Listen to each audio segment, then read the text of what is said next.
구약성경 310면에 있습니다.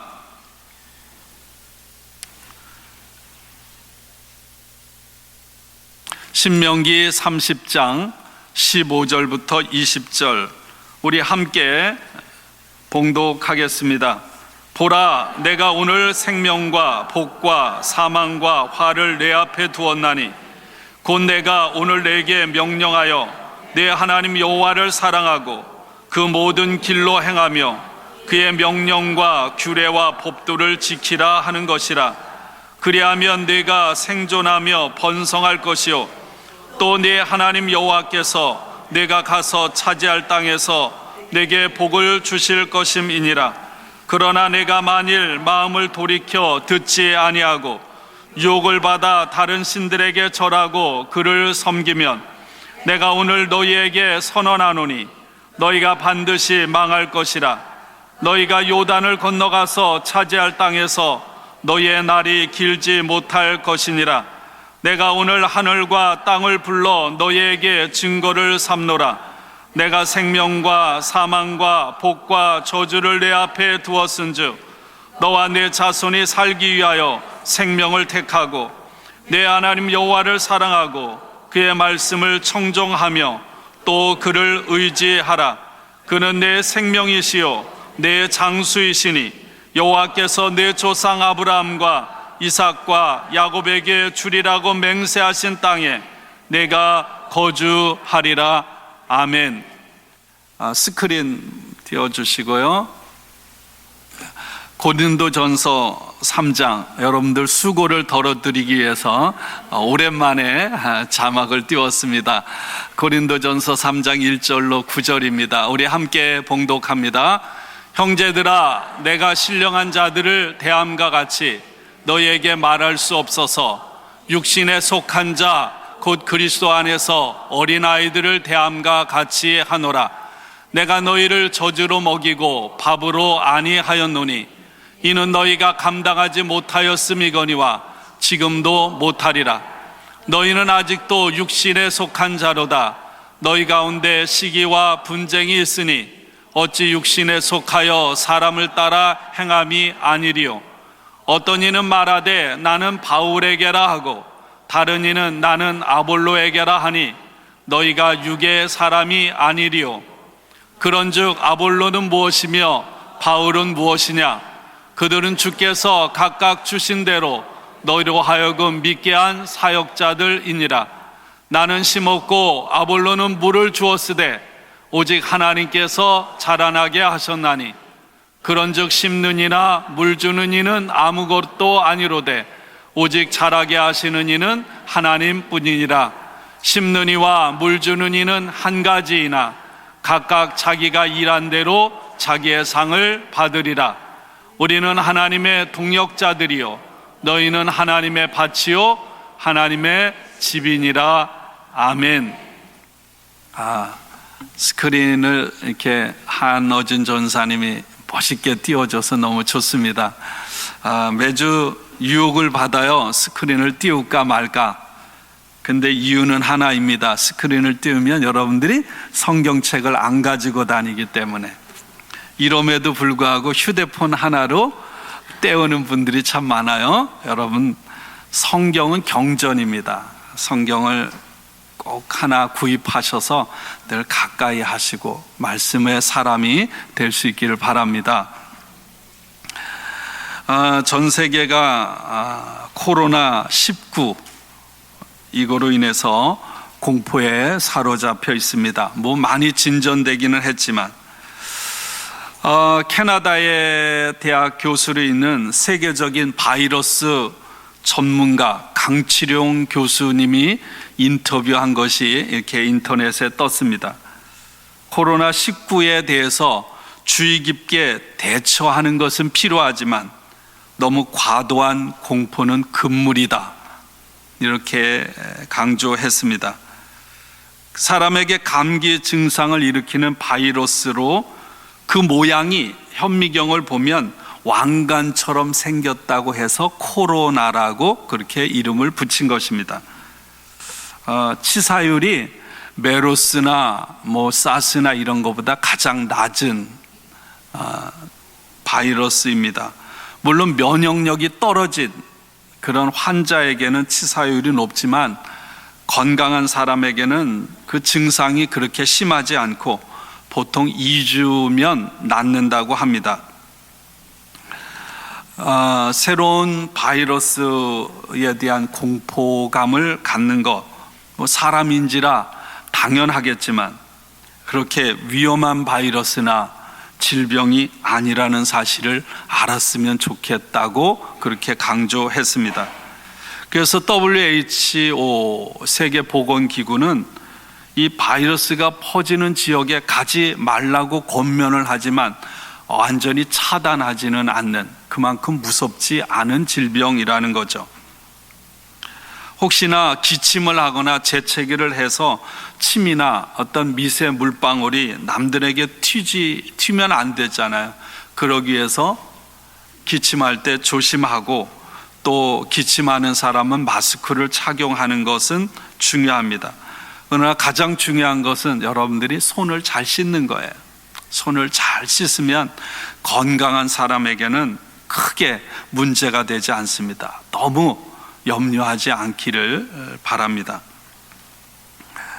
이스라엘 백성들이 애굽에서 해방돼서 가나안 땅을 가는 도중에 불순종함으로 광야에서 40년 동안, 그렇게 크지도 않은 광야에서 40년을 돌고 돌았습니다. 광야 40년의 유랑을 마치고 이제 하나님의 명령을 따라 이제 그만하면 됐다. 가나안 땅, 약속의 땅에 들어가기 위해서 요단강 건너편 모압 평지에 이스라엘 백성들이 모여 있습니다. 눈앞에는 꿈에도 그리던 하나님이 주신 축복의 땅, 약속의 땅이 펼쳐져 있습니다. 이스라엘 백성들에게 주어진 새로운 과제는 이제 요단강을 건너 하나님께서 주시겠다고 약속하신 그 땅을 정복하고 그 땅에 뿌리를 내리는 것입니다. 모세는 하나님의 백성들이 그 하나님이 주신 땅에서 들어가서 어떻게 살아가야 할 것인가에 대해서 마지막으로 고별 설교를 한 것이 오늘 우리가 가지고 있는 신명기 말씀입니다. 신명기 1장 8절은 이렇게 말합니다. 내가 너희의 조상 아브라함과 이삭과 야곱에게 맹세하여 그들과 그들의 후손에게 주리라 한 땅이 너희 앞에 있으니 들어가서 그 땅을 차지할지니라. 그리고 오늘 우리들이 읽은 30장 15절 말씀은 이렇게 시작합니다. 보라, 내가 오늘 생명과 복과 사망과 화를 네 앞에 두었나니. 신명기 1장부터 오늘 신명기 30장 사이에는 이스라엘 백성들이 새로운 약속의 땅, 완전히 새로운 환경 속에 들어가서 하나님의 백성으로 반드시 지키고 따르고 살아야 할 그런 삶에 대한 가르침이 담겨져 있습니다. 하나님의 백성이라면 그 땅에서 구체적으로 어떻게 살아가야 하는지에 대한 그런 그들의 미래의 청사진을 보여주는 것입니다. 저는 성전 건축을 앞두고, 제가 성전 건축을 한 번도 안 해봤잖아요. 성전 건축으로 인하여 감당할 수 없는 고난의 무거운 짐은 짊어지고 통과를 했지만 성전 건축은 처음이라 두렵습니다.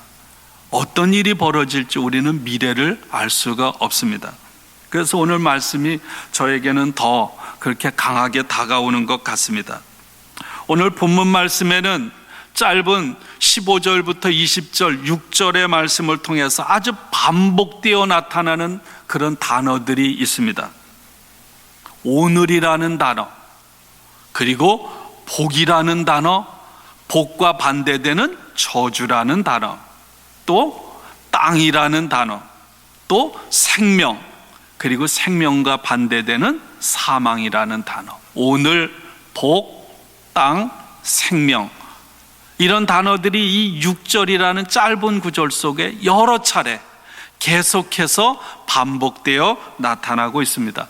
다시 말하면 반복이 계속된다는 건 뭐예요? 그만큼 중요하다는 거겠죠? 오늘 말씀에서 가장 많이 반복되고 강조되는 말씀이 오늘입니다. 오늘 15절, 16절, 18절, 19절 오늘 오늘이란 것이 하고 하는 것이 무엇일까?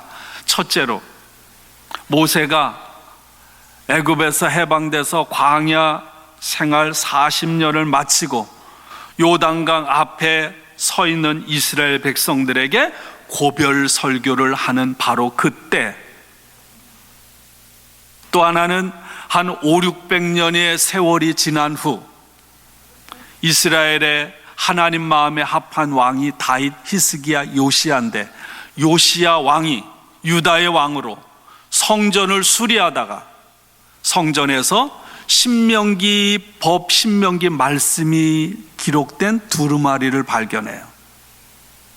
그 말씀을 읽으면서 백성들이 왕과 더불어, 제사장과 더불어, 우리가 왜 이렇게 나라가 어려움을 당하고 우리의 삶이 엉망인가? 하나님의 말씀 앞에서 자신들을 되돌아봐요. 그리고 종교개혁을 단행합니다.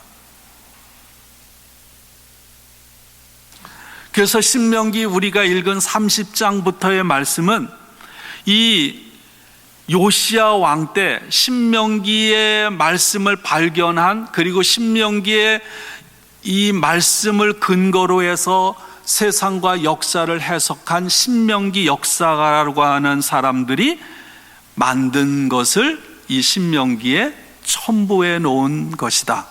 그래서 오늘은 요시야 왕 때. 또 하나는 이런 것입니다. 그 후로부터 100년 후에 유다가 바벨론에게 멸망을 당했습니다. 3분의 1은 죽고 3분의 1은 뿔뿔이 흩어지고 3분의 1은 바벨론으로 포로를 끌려가고 나라가 망하고 성전이 불타서 무너졌어요. 바벨론의 포로로 끌려가서 70년을 살게 됩니다. 나름대로 터전을 삼고 뿌리를 내려 안정된 기반을 삼았지만, 여러분, 그들에게 있어서 소망은 뭘까요? 어디로 가는 것? 고국으로 돌아가는 것. 고국으로 돌아가는 것입니다.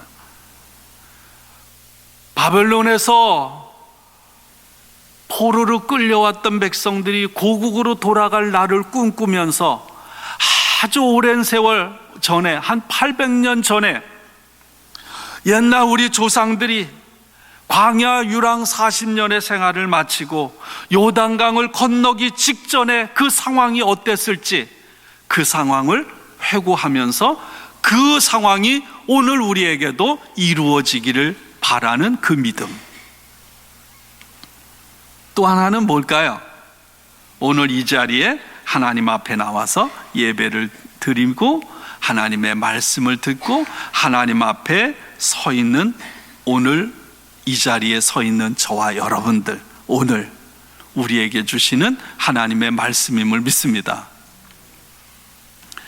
중요한 것은 뭔가요? 과거의 하나님, 그리고 이스라엘이 맺었던 약속, 그게 중요한 게 아니죠. 그것이 오늘 이곳 이 자리에서 다시 한번 확인되고 결단하는 거예요. 오늘 다시 살아계신 하나님과 우리가 하나님과 계약을 맺는 거예요. 그 하나님을 나의 하나님으로 내가 고백하고, 그리고 하나님 앞에 하나님 뜻대로 살겠다고 결단하는 것. 어디가 중요할까요? 바로 오늘 이 자리. 과거에 우리 조상들에게 하나님께서 행하신 사건, 기적을 오늘 이 시간 우리의 삶의 현장에서도 동일하게 행하시는 하나님, 그 사건으로 확인하고 인정하고 결단하는 시간, 바로 우리들의 신앙의 자리는 오늘 이곳인 줄로 믿습니다. 과거에 내가 얼마나 했는가, 우리 조상들이 얼마나 잘 신앙생활을 했는가, 그게 중요한 게 아니죠. 내가 오늘 이 시간 이 자리에서 하나님 앞에 온전한 믿음의 사람인가? 믿음이라고 하는 것은 바로 이 시간 이 자리에서 결단이 요청되는 것임을 믿습니다. 오늘 이 하나님께서 모세를 통해 주시는 말씀, 거듭 반복되는 단어들, 첫 번째는 오늘, 그리고 두 번째는 생명, 반대로 사망이라는 단어가 계속해서 나와요. 여러분, 신명기는 이 조건적인 축복을 말합니다. 만일 너희가 이렇게 하면 내가 이렇게 하겠다. 그 기준이 뭔가요? 순종하면 복이 임하고 생명이 임할 것이다. 그러나 불순종하면 저주가 임하고 화가 미칠 것이다. 조건적인 축복을 말하고 있습니다. 내용은 그거죠. 오늘 본문 말씀에 하나님을 사랑하고 그 길을 따르고 하나님의 말씀을 듣고 순종하는 것입니다. 하나님께서 우리에게 요구하시는 거죠. 이스라엘 백성들이 이 하나님께서 요구하시는 것을 반드시 따르고 지켜야 하는 책임이 있습니다. 제가 이스라엘이라고 할 때 그것은 바로 저와 여러분 한 사람 한 사람인 나예요. 나. 하나님의 말씀을 듣고 그대로 따르는 것, 그대로 순종하는 것이 바로 하나님을 사랑하는 것입니다. 오직 한 분 하나님만이 나의 하나님이라고 하는 것을 인정하고 그분의 말씀을 그대로 따라가는 것. 하나님께서 말씀하시면 그 어떤 말씀이라도 그 말씀에 전적으로 순종하는 것. 여러분, 이 하나님의 말씀에 순종하느냐 불순종하느냐는 내가 선택하는 게 아니에요. 여러분, 이 하나님의 말씀에 순종하느냐 아니냐는요, 죽느냐 사느냐, 생명이냐 죽음이냐의 운명을 가르는 것이기 때문에 그런 거죠. 또 반복되는 말은 복, 저주라는 단어입니다. 여러분, 하나님을 사랑하고 하나님의 말씀을 듣고 순종하는 사람에게 하나님께서 주신 약속이 있어요. 물론 성경 창세기부터 요한계시록까지 우리를 향해 주신 하나님의 약속으로 가득 차 있습니다. 좁게에는 오늘 신명기 30장 바로 전에 신명기 28장은 여러분 아시죠? 축복장. 하나님께서 이스라엘 백성들에게 주시기를 원하시고 약속하신 축복이 담겨 있어요. 그렇습니다. 하나님은 우리에게 복을 주시는 분임을 믿습니다. 하나님은 당신의 백성들이 하나님이 정해주신 주신 선물로 주신 땅에서 복된 삶을 살도록 초청하고 계십니다. 이것이 여러분 하나님의 마음이에요. 이것이 하나님의 계획입니다. 이것이 하나님의 소원입니다. 하나님께서 약속하신 축복, 신명기 28장으로 좁게 들어가 보면 어떤 건가요? 성읍에서도 복을 받을 것이다. 성 안에서 장사하는 사람이 하는 일마다 복을 받을 것이다. 들에서도 복을 받을 것이다. 농부들이 농사를 짓는 일에도 복을 받을 것이다. 내 몸의 자녀와 토지의 소산과 가축이 복을 받을 것이다. 광주리와 떡반죽 그릇과 그릇이 복을 받을 것이다. 다시 말하면 기근이 없을 것이다. 들어와도 복을 받을 것이다. 나가도 복을 받을 것이다. 인앤아웃 맛있죠? 햄버거. 예. 여러분, 인앤아웃 거기에 보면 그 나오죠? 그죠? 성경 구절이 다 따르게 있고 컵 밑에도 성경이 있고요. 하여간 저번에 친구가 애들 데리고 왔는데도 인앤아웃 저녁 때도 인앤아웃을 먹고 낮에도 인앤아웃을 먹고 그러더라고요. 여기 오면 꼭 한번 들러가야 하는 곳. 들어가도 복을 받고 나가도 복을 받고 일상으로 하는 모든 일에 하나님이 주시는 복을 누릴 것이다. 사랑하는 여러분, 오늘 예배에 참석한 여러분들의 삶과 가정에 오늘 신명기 28장에서 하나님께서 약속하신 복이 임하기를 축원합니다. 하나님이 주신 복은 사실은 물질적인 풍요만은 아닙니다. 아무리 많은 것을 가지고 있다고 해도 여러분, 사람들에게 존경을 받거나 인정받지 못할 수가 있습니다. 아무리 많은 것을 가져도 행복하지 않은 사람이 있어요. 요즘에 한국에서 엄마와 자식이, 형제와 형제가 싸우는, 사회적으로 많은 물의를 일으킨 비행기와 관련된 그룹 있잖아요. 우리는 그 집안이 아무리 많은 물질을 가졌다고 해도 그 집안이 복받았다, 그 집안을 존경할 만하다, 그렇게 말하지 않습니다. 누구도 아마 그렇게 존경하지 않을까. 아니, 역겹죠.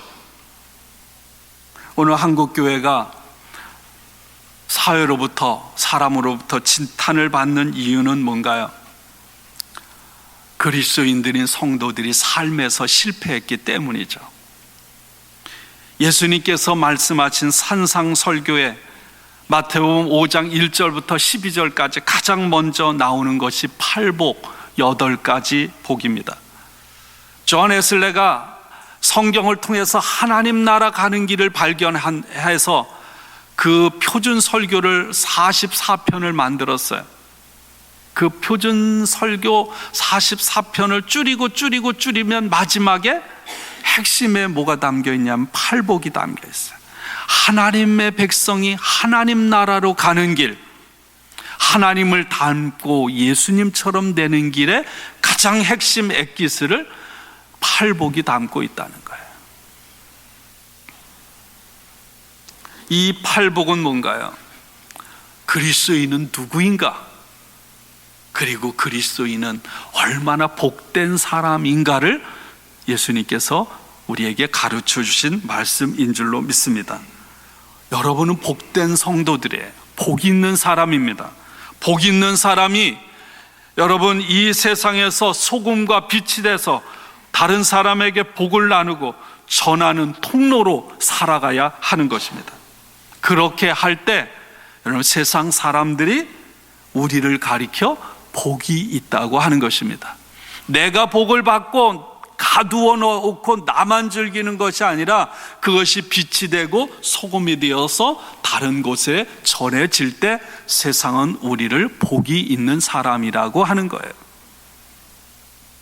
오늘 말씀에 반복되는 것이 또 있습니다. 땅.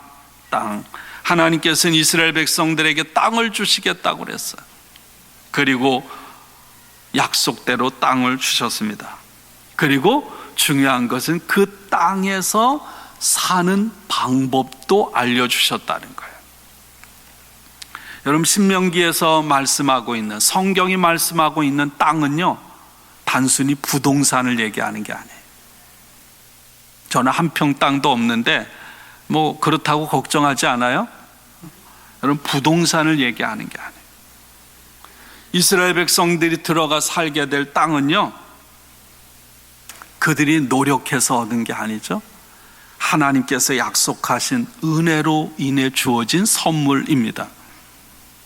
그러므로 그 땅은 내 마음대로 쓰는 것이 아니라 하나님의 뜻을 따라서 잘 지키고 보존해야 되는 공간인 거예요. 그렇지 못하면 그 땅에서 쫓겨나는 것입니다. 이스라엘 백성들은 결국 그 땅에서 나라가 망하고 쫓겨나서 포로 생활을 할 수밖에 없었던 거죠. 그렇습니다, 여러분. 땅이라고 하는 것은 내가 이 땅에서 살아있는 동안에 잠시 소유하는 것에 불과할 뿐입니다. 내 유익을 위해서 사용되는 것이 아닙니다. 하나님의 은총의 선물인 땅을 여러분 창세기 1장에 있는 말씀처럼 우리는 잘 관리하고 보존해야만 하는 선한 청지기 역할을 감당해야 하는 거죠. 그래서 여러분 우리가 가급적이면 일회용 잘 안 쓰고요, 그렇게 하는 것, 그런 것들이 다 선한 청지기의 사명을 감당하는 것임을 믿습니다. 정말 무서울 때가 얼마나 많은지 몰라요. 집에서 나오는 쓰레기를 볼 때마다 얼마나 무서운지 몰라요. 제가 오늘 새벽에도 화장실에 갔더니 쓰레기통에 안에 펜 있잖아요. 그게 버려져 있더라고요. 다 써서 버린 거야. 근데 이게 쓰레기장으로 가면 이것이 썩어서 사라지는데 얼마나 많은 세월이 걸릴까? 갑자기 쾅 그런 생각이 드는 거예요.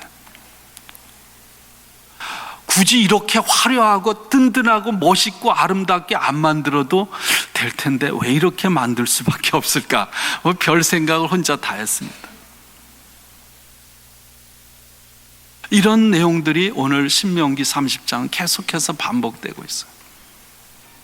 사도 바울은 고린도 교회 성도들을 성령의 사람, 영에 속한 사람으로 대할 수가 없다고 했어요.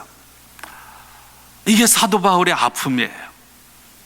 고린도 교회 성도라면 성령에 속한 사람이요 영에 속한 사람이 되는 것이 마땅함에도 불구하고 나는 너희들을 그런 사람으로 대할 수 없다고 말합니다. 왜 그런가? 그들은 순전히 인간적인 욕구에 따라서 움직이는 사람처럼 보였기 때문에. 고린도 교회 교인들은 물질적으로 풍요로웠습니다. 부족함이 없었습니다. 그럼에도 불구하고 그들은 영적으로 미숙했어요. 교회 안에서 서로가 내 영향력과 내 지위를 확보하기 위해서 남을 짓밟고 남을 헐뜯고 남을 비난하면서 나 자신을 세우는 마치 유치하고 어린아이와 같은 모습을 보였다는 거예요. 그들은 서로 나는 바울에게 속한 사람이다, 나는 아볼로에게 속한 사람이다 이렇게 주장을 하면서 내가 의지하는 내 그룹이 더 힘이 세다, 내 편이 더 힘이 세다, 영향력이 있다 그렇게 주장했다는 거예요. 그리스도인이라면 오늘 고린도전서에서는 세례받았다는 건 뭐예요? 내가 죽었다는 거 아닙니까? 그리고 성령을 받은 사람으로서 우리 그리스도인의 정체성이 내가 죽어서 하나님의 영을 받은 사람임에도 불구하고 육신의 소욕과 욕망을 따라 하나님과 관련이 없는 무관한 삶을 추구했다는 거예요. 그것이 고린도 교회 성도들의 삶이었다는 것입니다. 그들이 그렇게 살든 안 살든 뭐가 문제가 되겠어요? 문제는 뭐냐 하면 고린도 교회 교인들의 살아가는 모습을 보고 믿지 않는 사람들, 세상 사람들은 헷갈리기 시작하는 거예요. 저들이 전하는 복음, 저들이 전하는 예수, 저들의 삶을 살아가는 모습을 보니까 그 복음이 헷갈리는 거예요. 저게 진짜인가 가짜인가? 저들이 정말 진리를 전하고 있는가? 우리는 어떤가요? 유치한 사람, 어린아이는 어떤가? 늘 관심을 받고 싶어 하고요. 더 많은 것을 요구해. 내 한 손에 움켜쥐고 또 다른 것을 움켜쥐려고 하는. 교회라고 하는 공동체 안에서도 덜 성숙한 사람이 가장 관심을 많이 받으려고 하고 중요한 자리에 앉으려고 하는 거예요. 그러나 영적으로 성숙하고 그리고 영적인 사람은 언제나 겸손함으로 자신을 낮추고 남을 높이고 많은 사람들의 관심을 자기에게 쏠리게 만들려고 주도적으로 발언을 하거나 아니면 사람들을 선동해서 자극적인 발언을 하지 않는 사람, 그런 사람이 성숙한 사람인 거예요.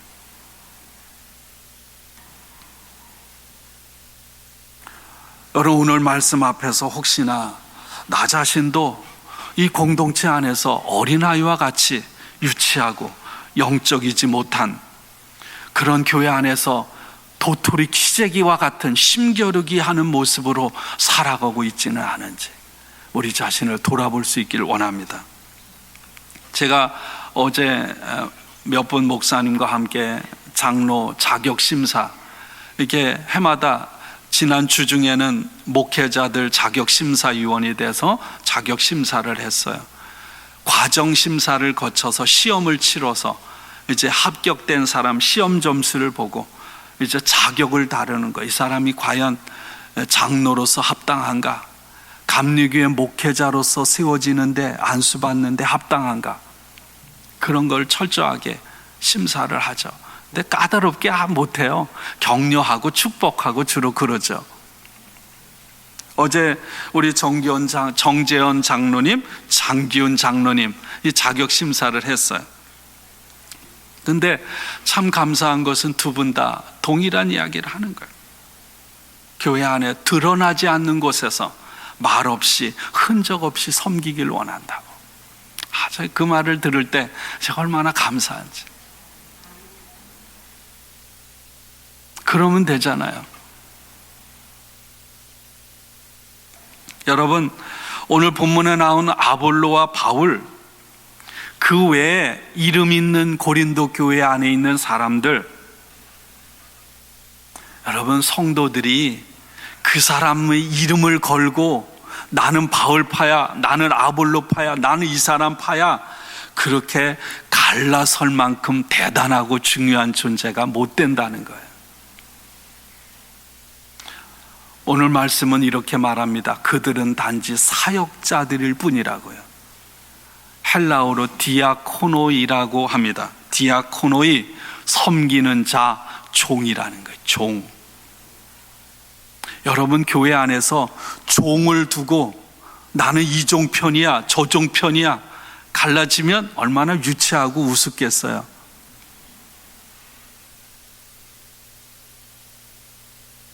오직 주님께서 각자 주신 대로 하나님께서 지시하시는 대로만 움직이는 종일 뿐입니다. 종은 그런 존재 아닙니까? 주인은 하나님이시고 바울과 아볼로는 그 하나님의 권위에 후속된 조연에 불과할 뿐이에요. 물론 바울이 아볼로가 고린도 교회에서 중요한 일을 했습니다. 나는 심었고 아볼로는 물을 주었어요. 그러나 아무리 심고 물을 주어도 여러분 자라게 하시는 분은 오직 한 분 하나님이심을 믿습니다. 이 믿음이 저와 여러분에게 있기를 원합니다. 나는 심었고 아볼로는 물을 주었다. 그러나 심는 이나 물 주는 이가 하나라는 거예요. 대단한 존재가 아니라는 거예요. 아무것도 아닌 하나님의 지시대로 하나님께서 이렇게 하라고 하면 하고 저렇게 하라고 하면 하는 그런 종이라는 거예요. 그런 면에서 아볼로나 바울은 똑같다는 거예요. 그런데 어찌하여 너희는 아볼로파다 바울파다 사분오열되어 싸우느냐는 것입니다. 종은 각각 자기의 일하는 대로 자기의 상을 받는 것입니다. 수고한 대로 대가를 받는 종일 뿐입니다. 사랑하는 여러분, 이 믿음이 이 공동체를 세워가기를 원합니다. 우리는 하나님의 동역자들이라고 그랬어요. 하나님이 하시는 일인데 단지 하나님이 하시는 일을 도와주는 거예요. 도와주는 동역자일 뿐입니다. 대단한 존재라고 착각하지 않아야 돼. 그리고 또 누군가 힘 있는 사람을 가까이에서 대단하게 소란 떨어서는 안 되는 거예요. 오늘 교회력에 따른 성경 읽기가 오늘 신명기 30장, 서신서는 고린도전서 3장.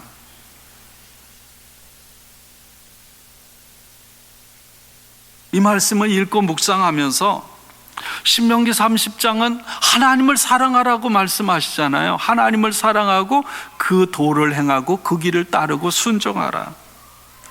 근데 오늘 고린도전서 3장은 교회 안에서 싸우지 말라는 거, 힘겨루게 하지 말라고 하는 거거든요.